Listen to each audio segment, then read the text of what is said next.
Get the most insightful analysis on everything football every week.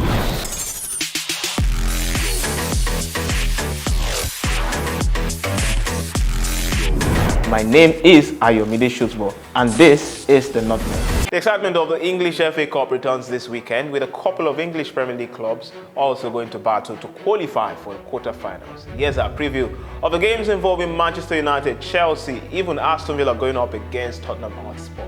My name is Ayomide, and this is the Nutmeg on Gadget TV.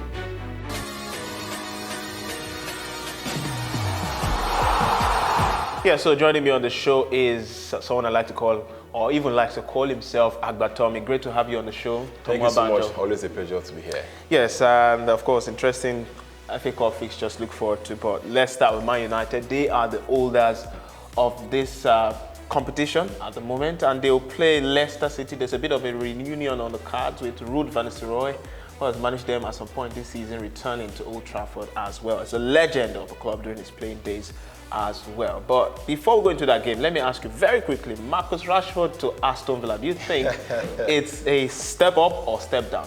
Well, I don't think it's a step up, and neither is it a step down, but I believe it's a step in the right direction. The reason is this: it's a win-win situation for not just the club, but also the player.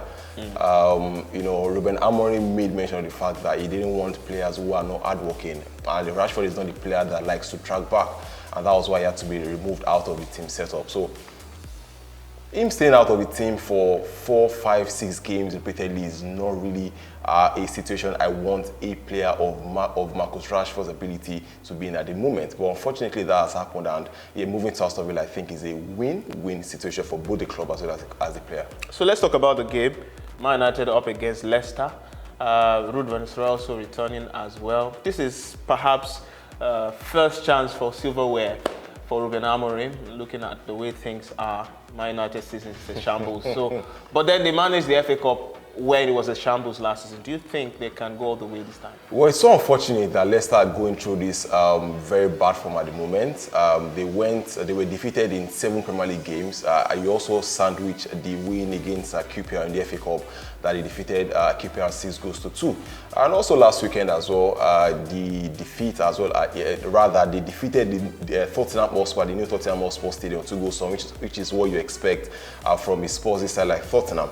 But unfortunately, it's just very, very sad to see that the experiment has not worked with Ruud van Nistelrooy at Leicester City. And against Manchester United, I really believe it's going to be a big ask for Leicester to win against Manchester United. You also factor in the fact that Manchester United as well also were defeated last week at the Old Trafford Stadium. So they also want to go back to winning ways, and I expect to see Manchester United winning this one. Okay, talking about winning, how much of a chance are you giving Chelsea? Because they're no longer in the title race, and now they are probably in the race for the top 4 places. But this is a chance for silverware. Enzo Maresca, you trust him to lead this team? Well, I think at the beginning of the season, no one really gave Chelsea the chance to be at where they are at this point in time. You'd also recall as well that at some point they were second in the log behind Liverpool, but then, due to their downturn in form as well as performances, I know a lot of things that's gone on. And even the manager himself, Enzo Maresca, said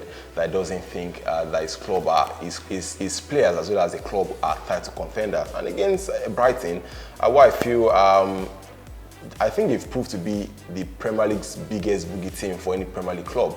They drew against Arsenal twice this season, 1-1 draws. They defeated Manchester City as well. They defeated Manchester United, home and away this season. Liverpool as well. Liverpool had to come back from behind to defeat them as well. So against Brighton, against Chelsea rather, I really believe it's going to be a close game. But I think the Brighton will nick this one win. So we're looking at an upset in that one. Talk about upsets, and Manchester City are coming from one at the Emirates Stadium, 5-1, but then they play Leighton Orient now.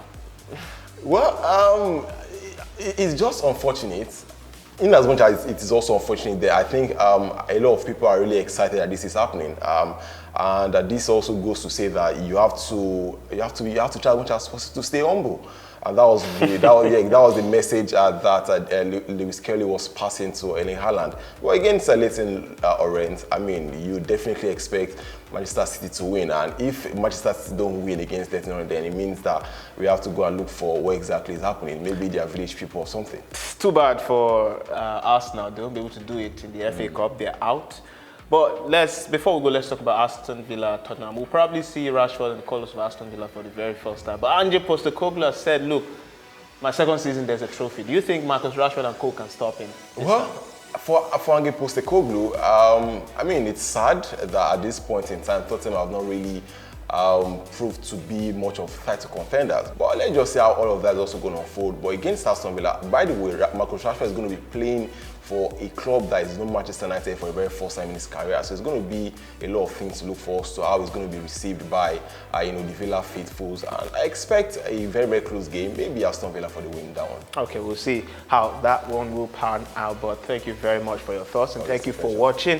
And you can be part of the community here on the Nutmeg by hitting the subscribe button there on YouTube, and also tapping the notification bells to get all our latest content. Also follow us on social media. We're at Guardian Nigeria on all platforms, so you could get the very best of all news and information around Nigeria. Again, Adetomiwa, it's been a pleasure. Always a pleasure. Thanks for having me. And we'll see you in the next episode. Bye for now.